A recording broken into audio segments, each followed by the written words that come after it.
नमस्कार student. Ujjwal classes for all में आपका बहुत बहुत स्वागत है। आज हम लोग स्टार्ट करने वाले हैं पी ब्लॉक एलिमेंट और पी ब्लॉक एलिमेंट पर डिस्कस करूंगा। और आपको एक दो दिन 4 दिन क्लास नहीं दे पाया, थोड़ी मेरी स्वास्थ्य ठीक नहीं थी, इसकी वजह से मैं क्लासेस आपको नहीं दे पाया और मेरी वीडियो नहीं आ पाई, उसके लिए मैं आपसे माफ़ी चाहता हूं। तो चलिए अब हम लोग आज के अपने टॉपिक स्टार्ट कर देते हैं। जो हमारा पी ब्लॉक एलिमेंट है उसके बारे में हम लोग डिस्कस करेंगे। चलिए स्टूडेंट यहाँ देख लेते हैं। क्लास 12th का जो केमिस्ट्री का हमारे पास पी ब्लॉक एलिमेंट है उस पर डिस्कशन हम लोग को करना है। तो आप सबसे पहले जानते हैं कि पी ब्लॉक एलिमेंट में कौन कौन से पी ब्लॉक जो एलिमेंट होते हैं, यानी कि जो पी ब्लॉक के तत्व हैं वो कौन कौन से होते हैं यहाँ पास देख लेते हैं। तो देखिए, boron, aluminium, gallium, iridium, thallium होते हैं। Carbon, silicon, germanium, tin and lead होते हैं। Nitrogen, phosphorus, arsenic, antimony, bismuth होते हैं। Oxygen, sulphur, selenium, tellurium, polonium होते हैं। Fluorine, chlorine, bromine, iodine, astatine और helium, neon, argon, krypton, xenon and radon, ये हमारे पास पी ब्लॉक एलिमेंट होते हैं। इसलिए मैंने पी ब्लॉक एलिमेंट को लिख दिया, क्योंकि देखिए पी ब्लॉक एलिमेंट एक्चुअल में इतना ब्रॉड इसलिए हो जाता है क्योंकि इसमें मेटल भी होते हैं, नॉन मेटल भी होते हैं और मेटलॉइड भी होते हैं। यानी कि पी ब्लॉक एलिमेंट में आपको देखने को मिलेगा मेटल भी देखने को मिलेगा, मेटलॉइड भी देखने को मिलने वाला है और नॉन मेटल भी आपको देखने को मिलने वाला है पी ब्लॉक एलिमेंट में। तो देखिए मैंने ऐसा बना लिया है। तो जिसमें आप देख सकते हैं जिसमें रेक्टेंगल से बना हुआ है वो हमारे पास मेटल होने वाला है। तो जिसमें रेक्टेंगल से बना हुआ है जैसे एल्यूमिनियम, गैलियम, इरिडियम और थैलियम, ये हमारे पास क्या होने वाला है? मेटल। और मैं बात करूं टिन और लेड, ये हमारे पास मेटल होने वाला है। और ये एंटीमनी और बिस्मथ हमारे पास मेटल है। टेलुरियम पोलोनियम क्या हमारे पास मेटल है।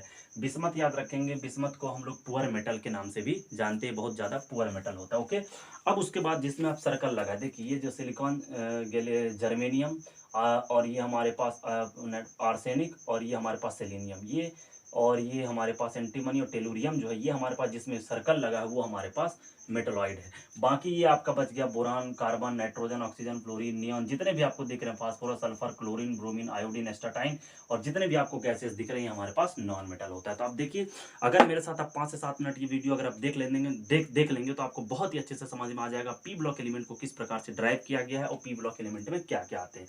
तो चलिए यहाँ से हम लोग देख लेते हैं। तो यहाँ से मैं आपको सबसे पहले इसकी प्रॉपर्टीज बता देता हूँ। सबसे पहले आप जानते हैं कि ये ग्रुप नंबर 13 होता है, ये हमारे पास ग्रुप नंबर 13 है। ये 14 रहने वाला है, ये 15 रहने वाला है, ये 16 और ये 17 रहने वाला है और ये ग्रुप नंबर 18 रहने वाला है। तो स्टूडेंट, तो ग्रुप नंबर 13 को हम लोग बोलते हैं बोरान फैमिली। क्या बोलते हैं हम लोग? Boron family. क्या रहने वाला है? Boron family. और ग्रुप नंबर जो 14 है इसको बोलते हैं कार्बन फैमिली। क्या बोलते हैं? Carbon family. तो हिंदी मीडियम वाले क्या लिखेंगे? बोरान परिवार और ये कार्बन परिवार हो गया हमारे पास। और ग्रुप नंबर 15 की अगर मैं बात करूं तो हम लोग ग्रुप नंबर 15 को बोलते हैं प्रिकोजन। क्या बोलते हैं हम लोग? ग्रुप नंबर 15 को बोलते हैं प्रिकोजन। प्रिकोजन, ओके। और ग्रुप नंबर 16 को हम लोग बोलते हैं चेलकोजन। चेलकोजन। तो इसको बोलते हैं हम लोग प्रिकोजन, ओके। और इसको बोलते हैं हम लोग चेलकोजन। क्या बोलते हैं? कैलकोजन। कैलकोजन, याद रखेंगे। और ग्रुप नंबर 17 को हम लोग बोलते हैं हैलोजन। क्या बोलते हैं? हैलोजन। आपको सारा चीज समझ में आने वाला है, बस आप मेरे साथ बने रहिए। और ग्रुप नंबर 18 को बोलते हैं हम लोग नोबेल गैस। क्या बोलते हैं हम लोग? नोबेल गैस, उत्कृष्ट गैस, उत्कृष्ट गैस, ओके। तो यहाँ देखिए, ये हमारा ग्रुप नंबर 15, यानी कि इसको दूसरे नाम से भी जाना जाता है। अगर आप देखेंगे तो बहुत अच्छे से समझ में आएगा। ये देखिए, इसको हम लोग बोलते हैं बोरान परिवार, इसको हम लोग बोलते हैं बोरान परिवार, बोलते हैं इसको बोरान परिवार। ये हमारे पास हो गया कार्बन परिवार। और ये हम लोग प्रिकोजन, इसको हम लोग बोलते हैं प्रिकोजन, प्रिकोनाइट से बनता है। और ये कैलकोजन है, ये क्या है हमारे पास? कैलकोजन है। ये हेलोजन होने वाला है और ये नोबेल गैस। तो ये वाला क्या हो गया student? Boron family, carbon family. उसके बाद कैलकोजन हो गया हमारे पास। उसके बाद ऑक्सीजन वाला जो है हमारे पास ये प्रिकोजन हो गया, नाइट्रोजन वाला, ये हमारे पास कैलकोजन हो गया। ये 17 हमारे पास हाइलोजन हो गया और ये हो गया हमारे पास नोबेल गैसेस। ये हमारे पास बेसिक कॉन्सेप्ट हो गया। ये अगर आप देख लेते हैं तो इसके आगे के बारे में मैं डिस्कस करने वाला हूं। और जो कि आज हम लोग जो प्रॉपर्टीज देखने वाले हैं बहुत ही ज़्यादा इंपॉर्टेंट है। अगर आप देख लेते हैं तो बहुत ही अच्छा आपको समझ में आने वाला है, आप मेरे साथ बने रहेंगे। तो हिंदी इंग्लिश दोनों बायलिंगुअल लेके आया हूं, क्योंकि सभी स्टूडेंट मांग कर रहे हैं, काफ़ी स्टूडेंट की सर हिंदी में भी बताइए, तो दोनों बायलिंगुअल की कोशिश मैं कर रहा हूँ। तो चलिए इसको मैं रिमूव कर देता हूँ, आपको स्क्रीनशॉट लेना है तो ले सकते हैं। चलिए, तो ये हमारा एक बेसिक नॉलेज हमको मिल गया इस चैप्टर से। अब हम लोग देखने वाले हैं इसकी प्रॉपर्टीज देखने वाले हैं। क्या देखने वाले हैं? प्रॉपर्टीज देखने वाले हैं। तो इसको भी रिमूव कर देता हूं, इसकी प्रॉपर्टीज हम लोग देख लेते हैं।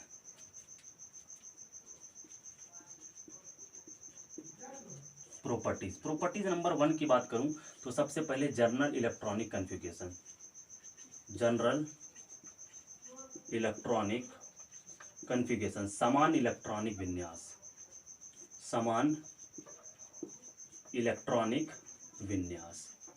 तो सबसे पहले समान इलेक्ट्रॉनिक विन्यास यानी कि हम लोग इस चैप्टर में इस पूरे टेबल का यानी कि जो ये हमारे पास जितने भी एलिमेंट्स हैं इस पूरे ग्रुप्स को डिवाइड में किया गया। आपको मालूम है इस पूरे ग्रुप्स को जानेंगे कि इसका इलेक्ट्रॉनिक विन्यास जो होता है वो जनरल इलेक्ट्रॉनिक कॉन्फ़िगरेशन किस तरीके से किया जाता है। ग्रुप नंबर 13 का इलेक्ट्रॉनिक कॉन्फ़िगरेशन कितना होता है, ग्रुप नंबर 14 का कितना होता है, 16 का कितना होता है, 17 दैन 18 का इलेक्ट्रॉनिक कॉन्फ़िगरेशन कितना होता है और पूरे पी ब्लॉक एलिमेंट का इलेक्ट्रॉनिक कॉन्फ़िगरेशन क्या होता है। तो चलिए स्टार्ट कर देते हैं।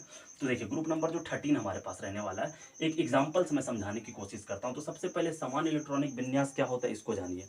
तो समान इलेक्ट्रॉनिक विन्यास की अगर मैं बात करूं तो हमारे पास समान इलेक्ट्रॉनिक विन्यास में क्या होता है कि जो हमको जैसे कि हमको कुछ चीज़ें लेनी है समान इलेक्ट्रॉनिक विन्यास के अकॉर्डिंग, जैसे कि किसी भी बैलेंस सेल का इलेक्ट्रॉनिक कॉन्फ़िगरेशन, इसका डेफिनेशन लिख देता हूँ। किसी भी बैलेंस सेल का, किसी भी बैलेंस सेल का किसी भी बैलेंस सेल, सॉरी ये वाला नहीं, सेल ऑर्बिट की बात कर रहा है, किसी बैलेंस सेल का इलेक्ट्रॉनिक कॉन्फ़िगरेशन, इलेक्ट्रॉनिक कॉन्फ़िगरेशन, किसी भी बैलेंस सेल का इलेक्ट्रॉनिक कॉन्फ़िगरेशन जो होता है किसी भी बैलेंस सेल का इलेक्ट्रॉनिक कॉन्फ़िगरेशन, बैलेंस किसी भी बैलेंस सेल का electronic configuration general electronic configuration कहलाता है, यानी कि समान इलेक्ट्रॉन विन्यास कहलाता है। किसी भी बैलेंस सेल का इलेक्ट्रॉनिक कॉन्फ़िगरेशन समान इलेक्ट्रॉनिक विन्यास कहलाता है। तो अब हम लोग ले लेते हैं, क्योंकि हम लोग जानते हैं कि ये ग्रुप नंबर 13 और 14 स्टूडेंट आप क्लास 11th में पढ़ते हो, यहाँ क्लास 12th में था, केमिस्ट्री की क्लास चल रही है। तो ऑब्वियसली बात है कि मैं ग्रुप नंबर 15 पर डिस्कशन करने वाला हूँ। और ग्रुप नंबर 15 में जितने एलिमेंट है वो किस फॉर्म में पाया जाता है, वो कहाँ मिलता है, कहाँ देखोगे तो मिलेगा, उसकी ऑकरेंस कितना है, कितने % पर मिलता है, वगैरह वगैरह, सॉलिड लिक्विड गैस, सारी चीज़ें हम लोग देखने वाले हैं। तो थोड़ा सा देखिए, आप ग्रुप नंबर 15 की अगर मैं बात करूं तो यहाँ पास आप देख सकते हैं हमारे पास होता है nitrogen, phosphorus, arsenic, antimony, then bismuth. Bismuth याद रखेंगे पुअर मेटल होता है। तो इसका इलेक्ट्रॉनिक कॉन्फ़िगरेशन की बात करेंगे तो इसका इलेक्ट्रॉनिक कॉन्फ़िगरेशन एक निकाल के हम लोग देख लेते हैं। अगर नाइट्रोजन का निकालूंगा तो इसका होता है 7, तो इसका होगा 1s2, 2s2 और 2p3। देखिए 2 2 4 3 7 हो गया स्टूडेंट, 7 आ रहा है, ठीक है ना। इसका एक बार निकाल के देख लेते हैं, आपको निकाल सकते हैं। ऑब्वियसली है कि फास्फोरस का अब नाइट्रोजन फास्फोरस है हमारे पास, तो यहाँ पास फास्फोरस का कितना होने वाला है, 13 14 इसका 15 होता है। कितना होता है, 15 होता है। तो देखिए 1s2, 2s2, 2p6, 3s3। तो देखिए 6 2 8 2 10, 3 13, 14 15, 14 15, ठीक है। सॉरी यहाँ एस में 2 होगा इलेक्ट्रॉन, माफ़ी चाहूँगा, यहाँ पास 2 हो जाएगा और 3p3 हो जाएगा। तो देखिए 2 2 4 10, 2 12, 3 15। तो आप एक चीज़ गौर करिए, ये देखिए 3p3 आ रहा है, इसमें भी देखिए p में 3 आ रहा है। तो ऑब्वियसली यहाँ पास 2 ऑर्बिटल, यानी कि जो ये हमारे पास है, ये तो आपको मालूम है ये 2 3, ये सेल या सब सेल होगा, ये सेल होगा, ऑर्बिट होगा, सब सेल होगा, प्रिंसिपल क्वांटम नंबर होगा। तो इसको हम लोग किस तरीके से ड्राइव कर सकते हैं पूरे का, तो पूरे का निकालोगे आप तो n p⁻3 ये आने वाला है, ये ऑब्वियसली है, क्योंकि आप देखिए सभी के लास्ट में कितना आ रहा है, 3 आ रहा है, तो इसका भी np3 आने वाला है, जो कि बहुत ही मोस्ट इंपॉर्टेंट है। तो ये जो n हमारे पास होता है ये सेल होता है, ये क्या होता है, सेल। इसको हम लोग ऑर्बिटल भी बोलते हैं और इसको प्रिंसिपल क्वांटम नंबर के नाम से भी जाना जाता है। सेल मतलब समझ गए होंगे, ऑर्बिटल मतलब आप समझते हैं, ऑर्बिटल मतलब इतना जैसे कि आपको ऑर्बिट, सब सेल, सेल, ये सब सारी चीज़ें। एक दिन अगर आप बोलेंगे सेल सब सेल ऑर्बिटल नहीं बनता, तो आप पुरानी वीडियो देखेंगे, मेरी प्लेलिस्ट में पड़ी हुई है, तो ऑर्बिटल सब सेल की आपको वीडियो मिल जाएगी। तो np3 की अगर मैं बात करूं तो यहाँ जो n होने वाला है ये सेल होता है, इसको ऑर्बिटल भी बोलते हैं, इसको प्रिंसिपल क्वांटम नंबर से भी डिनोट किया जाता है, या इसको पीरियड नंबर भी बोल सकते हैं स्टूडेंट। क्या बोल सकते हैं, पीरियड नंबर भी बोल सकते हैं, पीरियड नंबर, ओके। तो it is denoted of the periodic, it is denoted of the periodic period number, shell, sorry shell, orbital and principal quantum number. इसको हम लोग प्रिकोजन बोलते हैं, ये आपको बहुत ही ज़्यादा इंपॉर्टेंट और ध्यान रखने की ज़रूरत है। ग्रुप नंबर 14 की अगर मैं बात करूं तो ग्रुप नंबर 14 का एक निकाल के दिखा देता हूं, आपको सारा चीज़ समझ में आ जाएगा। तो ग्रुप नंबर 14 का क्या है, कार्बन। कार्बन का कितना होने वाला है, 6 होता है, मालूम है। तो कार्बन का 6 होने वाला है, तो कार्बन 16 का निकाल रहा हूँ, ग्रुप नंबर 16 का मुझे निकालना है। तो ग्रुप नंबर 16 की अगर मैं बात करूँ तो ऑक्सीजन का कितना होने वाला है 8, एक निकाल के दिखाता हूँ आपको। 1s2 होने वाला है, 2s2 होने वाला है, 2p4 होने वाला है। देखिए 4 आ रहा है ना, तो ऑब्वियसली इसमें 4 आ रहा है, इसमें 3 आ रहा है, इसमें नाइट्रोजन में 3, इसमें कितना आएगा कार्बन में, देखिए एक तो निकाल के, तो कार्बन में कितना आएगा 6 होता है, तो 1s2, 2s2 और 2p2 होने वाला है। आप एक बोरान का निकाल लीजिए, बोरान का होता है 5, तो 1s2, 2s2, 2p1। तो इसी तरीके से आपका प्रोसेस चलने वाला है, ये आपको ध्यान में रखने की जरूरत है स्टूडेंट। ओके, तो देखिए अगर 13 का किए तो हमारे पास कितना आया 2p1, यहाँ कितना आया 2p2, और यहाँ कितना आया 2p3, यहाँ कितना आ रहा है 2p4। तो ऑब्वियसली है कि अगर हम फ्लोरीन का करेंगे लास्ट में, तो ऑब्वियसली है कि हमारे पास कितना आएगा p⁻5 आने वाला है। यहाँ ऑर्बिटल नहीं मालूम तो यहाँ n लिख देते हैं, ठीक है। अब यहाँ पास नियॉन का करेंगे तो नियॉन तो ऑक्टेट कंप्लीट है, तो नियॉन का करेंगे तो हमारे पास कितना आ जाएगा, यहाँ Np6 होने वाला है। मेरी बात समझ रहे हो, यानी कि इसका कितना होता है, इसका होता है हमारे पास Np1, ये हो गया ग्रुप नंबर 13 का, Np2 ये group number 14, group number 15 Np3, group number 16 Np4 कितना होने वाला है Np4, और ये Np5 होने वाला है, और ये Np6 होने वाला है। देखिए जनरल इलेक्ट्रॉनिक कन्फिगरेशन बता रहा हूँ, ये सब जो सारे क्वेश्चंस है ना, ये आपके पीईटी लेवल के एग्जाम के क्वेश्चंस है, पीईटी लेवल के, जेई लेवल के क्वेश्चंस है। मैं बहुत ही बेसिक चीज़ें समझा रहा हूँ। अगर आपने 12th क्लास में ये मिस कर दिया ना, तो आप समझ जाइए बहुत बड़ी मिस करने वाले हो। आप लोग को कभी समझ में नहीं आएगा जनरल इलेक्ट्रॉनिक कन्फिगरेशन। ये रट्टाफिकेशन में क्वेश्चन आंसर याद करके जाओगे और एग्जाम में लिख के आओगे, कोई मतलब का नहीं है रट्टाफिकेशन। तो थोड़ा सा आप मेरे साथ बने रहिए, आपको बहुत ही अच्छे से समझ में आने वाला है स्टूडेंट्स। तो चलिए यहाँ से देख लेते हैं।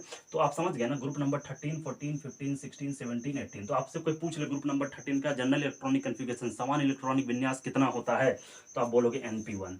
13 का, ये 14 का, ये 15 का, ये 16 का, ये 17 का, ये 18 का हो गया स्टूडेंट।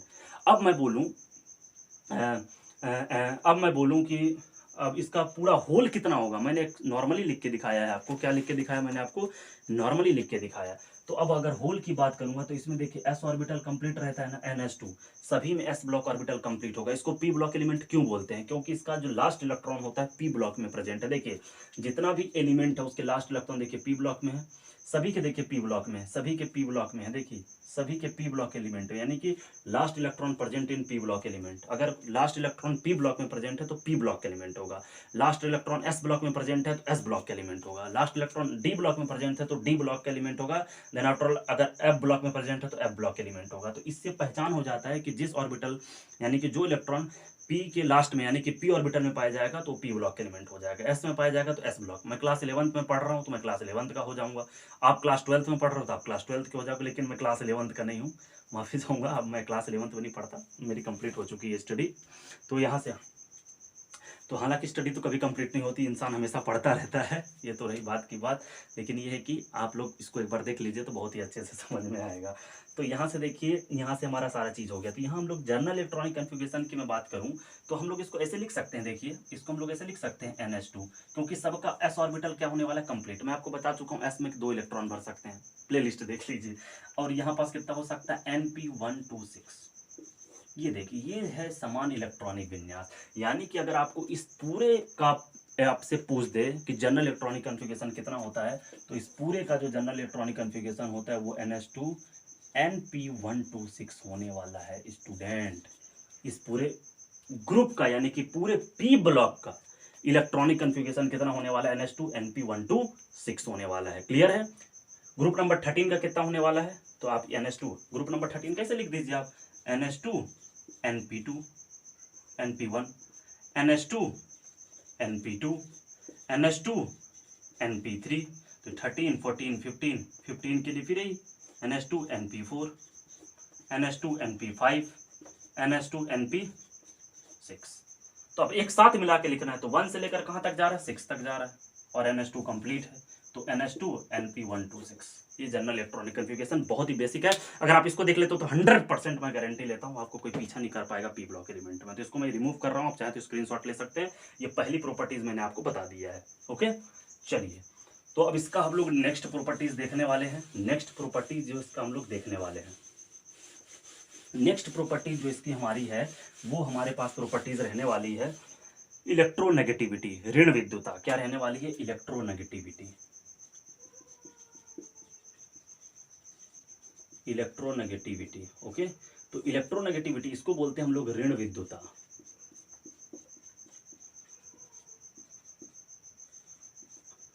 ऋण विद्युता, ऋण विद्युता का मतलब क्या होता है? बॉन्डेड इलेक्ट्रॉन को, बॉन्डेड इलेक्ट्रॉन यानी कि जो इलेक्ट्रॉन बॉन्ड में है, बॉन्डेड इलेक्ट्रॉन, इसका डेफिनेशन लिख देता हूं, बॉन्डेड, बॉन्डेड इलेक्ट्रॉन को अपनी तरफ, अपनी तरफ खींचने की शक्ति, खींचने की शक्ति या पावर, बॉन्डेड इलेक्ट्रॉन को, किसको? बॉन्डेड इलेक्ट्रॉन को अपनी तरफ खींचने की जो पावर होती है स्टूडेंट, उसको हम लोग बोलते हैं इलेक्ट्रोनेगेटिविटी। अगर मैं केजी की बात करूंगा तो केजी आप किसका नापते हो? किसको आप केजी में मेजर कर सकते हो? जिसका मास होता है। कोई लेंथ है तो आप उसको मीटर में मेजरमेंट करोगे, लेकिन कोई इलेक्ट्रॉन बॉन्डेड पेयर में है, जुड़ा हुआ है, तो उसको अगर अपनी तरफ खींचने की जो शक्ति होगी उसको बोलेंगे इलेक्ट्रोनेगेटिविटी। तो ये हम लोग को कॉन्सेप्ट ध्यान रख लेना है, ठीक है। तो बॉन्डेड पेयर मतलब जो बंध से जुड़ा हुआ इलेक्ट्रॉन, उसको अपनी तरफ खींचने की जो ताकत होती है उसी को बोलते हैं इलेक्ट्रोनेगेटिविटी। तो अब हम लोग किसको देखने वाले हैं? इलेक्ट्रोनेगेटिविटी, सेकंड पॉइंट देखने वाले हैं। उसके बाद इसकी थर्ड प्रॉपर्टीज की मैं बात करूंगा। तो अब यहां से देखिए, ठीक है, पहले इसको हम लोग देख लेते हैं। तो हमारे पास रहने वाला है nitrogen, phosphorus, arsenic, nitrogen, phosphorus, arsenic, antimony, bismuth. क्यों हम लोग ये देख रहे हैं? पी ब्लॉक एलिमेंट में हमको ग्रुप नंबर 15 ही पढ़ना है स्टूडेंट। कौन सा पढ़ना है? ग्रुप नंबर 15 पढ़ रहे हैं हम लोग, इसलिए बार बार ये लिख रहा हूँ। तो सबसे पहले हम लोग इसका देखते हैं कि ये बॉन्डेड इलेक्ट्रॉन पेयर को अपनी तरफ खींचता कैसे है।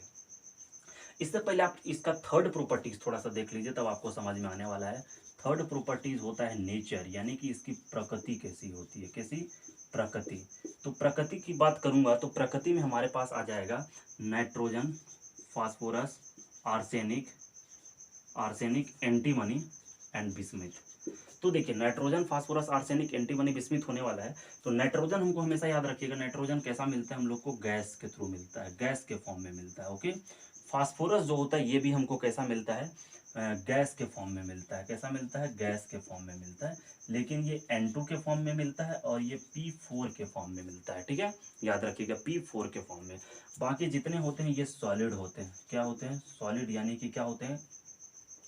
ठोस होते हैं। ये क्या होते हैं?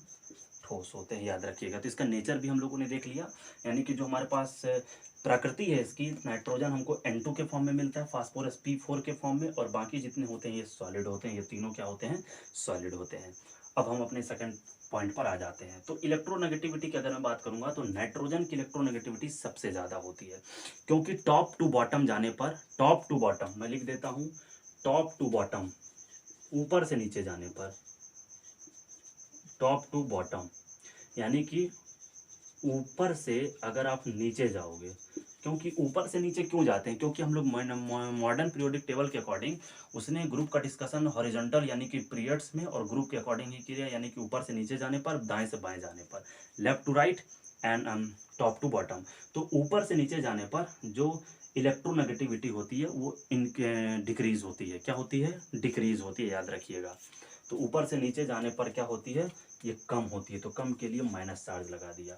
तो ऊपर से नीचे जाने पर जो होती है इलेक्ट्रोनेगेटिविटी, यहाँ लिख देता हूँ इलेक्ट्रोनेगेटिविटी EN, वो क्या होती है? कम होती है। कम के लिए क्या लगा दिया मैं? माइनस लगा देता हूँ। तो नाइट्रोजन की इलेक्ट्रोनेगेटिविटी सबसे ज़्यादा होती है। इसको समझने के लिए हम लोग कुछ नंबर में इसको लिख लेते हैं। इसका 3 होता है, इसका 2.18 होता है, मेरे हिसाब से इसका होता है 2.110 होता है। तो इससे ऑब्वियसली कम होगा, ज़्यादा तो होगा नहीं। इसको याद करने की ज़रूरत आपको नहीं है। 1.90 होता है। तो याद रखिए, ये नंबरिंग ऐसा दे दिया ताकि आपको समझ में आए कि ऊपर से नीचे जाने पर ये कम होता है और इसकी इलेक्ट्रोनेगेटिविटी एक्चुअल में इतनी होती है। हमको थोड़ा सा देख लेना है। तो नाइट्रोजन की इलेक्ट्रोनेगेटिविटी सबसे ज़्यादा होती है। आपसे क्वेश्चन पूछेगा कि नाइट्रोजन की इलेक्ट्रोनेगेटिविटी सबसे ज़्यादा होती है फास्फोरस की, तो आप बोलोगे नाइट्रोजन की। अब बोल देगा इलेक्ट्रोनेगेटिविटी का क्रम सजाइए, इलेक्ट्रोनेगेटिविटी का क्रम सजाइए। तो देखिए नाइट्रोजन की सबसे ज़्यादा होती है, फिर फास्फोरस की सबसे ज़्यादा होती है, फिर आर्सेनिक की सबसे ज़्यादा होती है, एंटीमनी की सबसे ज़्यादा होती है, और बिस्मिथ की सबसे ज़्यादा होती है। तो ये हम लोगों ने घटते क्रम में इसको सजा दिया, ठीक है, घटते क्रम में इसको हमने सजा दिया। इस तरीके के क्वेश्चंस आपके पीईटी में बनते हैं, क्लास 12th में तो है ही है आपके टॉपिक। तो इलेक्ट्रोनेगेटिविटी हम लोगों ने इसका सेकंड पॉइंट इलेक्ट्रोनेगेटिविटी, पहला जनरल इलेक्ट्रॉनिक कन्फिगरेशन देख लिया, दूसरा इलेक्ट्रोनेगेटिविटी देख लिया और तीसरा हम लोगों ने क्या प्रॉपर्टीज देख लिया, नेचर की प्रॉपर्टीज इसकी देख ली। अब देखेंगे एलोट्रॉप। क्या देखने वाले हैं स्टूडेंट, इसका एलोट्रॉप देखने वाले हैं। तो मैं इसको रिमूव कर देता हूं। थर्ड प्रॉपर्टीज अब देखेंगे।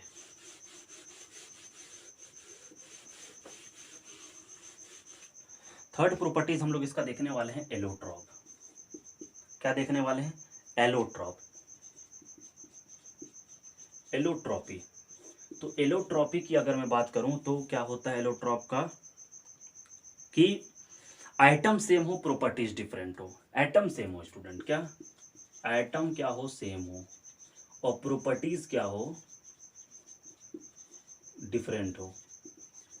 यानी कि जो है एटम यानी क्या होता है, परमाणु सेम हो, परमाणु समान हो, लेकिन गुण अलग हो।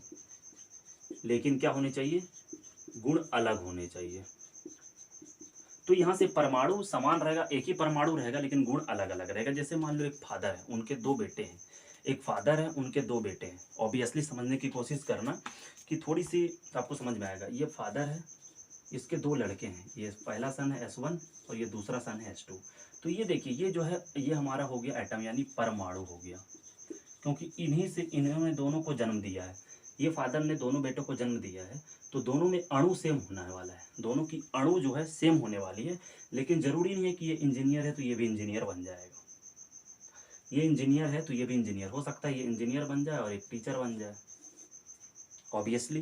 तो यहाँ से क्या होता है, परमाणु एक ही है, यानी कि दोनों में एक ही व्यक्ति का खून बह रहा है ऑब्वियसली इस फादर का। तो परमाणु सेम है लेकिन दोनों के जो गुण हैं अलग हैं। भाई ये ज़्यादा लंबा हो सकता है, ये कम लंबा हो सकता है, ये पढ़ने में तेज हो सकता है, ये कमज़ोर हो सकता है, या ये तेज हो सकता है, ये कमज़ोर हो सकता है। तो आप समझते हैं मेरी बात को। तो इस तरीके से परमाणु सेम रहेगा लेकिन दोनों की जो प्रॉपर्टीज होगी अलग होगी, तो इसको बोल देते हैं हम लोग एलोट्रॉप। ठीक है, तो चलिए, तो एलोट्रॉप में क्या कंडीशन होता है, ऑल्सो एलोट्रॉप, यानी कि इस जितना भी हमारे पास पी ब्लॉक एलिमेंट है सभी जो होते हैं, सभी जो होते हैं एलोट्रॉप शो करते हैं। क्या शो करते हैं, एलोट्रॉप दिखाते हैं। सभी जो होते हैं एलोट्रॉप हमारे पास दिखाते हैं, सभी के एलोट्रॉप्स मौजूद हैं, याद रखिए। लेकिन एक्सेप्शन की बात करूं, अपवाद, एक्सेप्शन, एक्सेप्शन यानी कि अपवाद की अगर मैं बात करूं तो नाइट्रोजन और बिस्मथ जो होते हैं इनके जो होते हैं नहीं होते, एलोट्रॉप नहीं होते, याद रखिए। तो आपसे पूछ सकता है कि पीरियोडिक टेबल में बताइए, आपसे क्वेश्चन पूछ देगा कि बताइए निम्न में किसके एलोट्रॉप नहीं है। ऑप्शन दे देगा नाइट्रोजन, दूसरा ऑप्शन दे देगा एल्यूमिनियम, तीसरा ऑप्शन दे देगा बोरान, चौथा ऑप्शन दे देगा टिन। तो बताइए किसके एलोट्रॉप नहीं है। तो यहाँ ऑब्वियसली नाइट्रोजन के जो है एलोट्रॉप नहीं है। तो ये आंसर हमारा हो जाएगा। ठीक है, ये आंसर्स हमारे हो जाएंगे। तो ठीक है, तो यहाँ से कुछ टॉपिक ने हम लोगों ने देख लिया है और मैं यहाँ से पूरी उम्मीद कर रहा हूँ कि आपको समझ में आ रहा है, और पूरी कोशिश रहती है हमारी कि आप लोगों को जो है किसी प्रकार का प्रॉब्लम ना हो, हम आपके लिए वीडियो बनाते रहें। थोड़ी मेरी 2-3 दिन तबीयत ख़राब हो गई थी, इसी वजह से मैं आपके लिए वीडियो नहीं ला पाया, लेकिन अब जो है मैं आपके लिए लगातार वीडियो लाऊंगा। ये पीरियोडिक टेबल का जो है फर्स्ट पार्ट है, उसके बाद हम लोग इसका सेकंड पार्ट भी बहुत जल्दी लेकर के आऊँगा।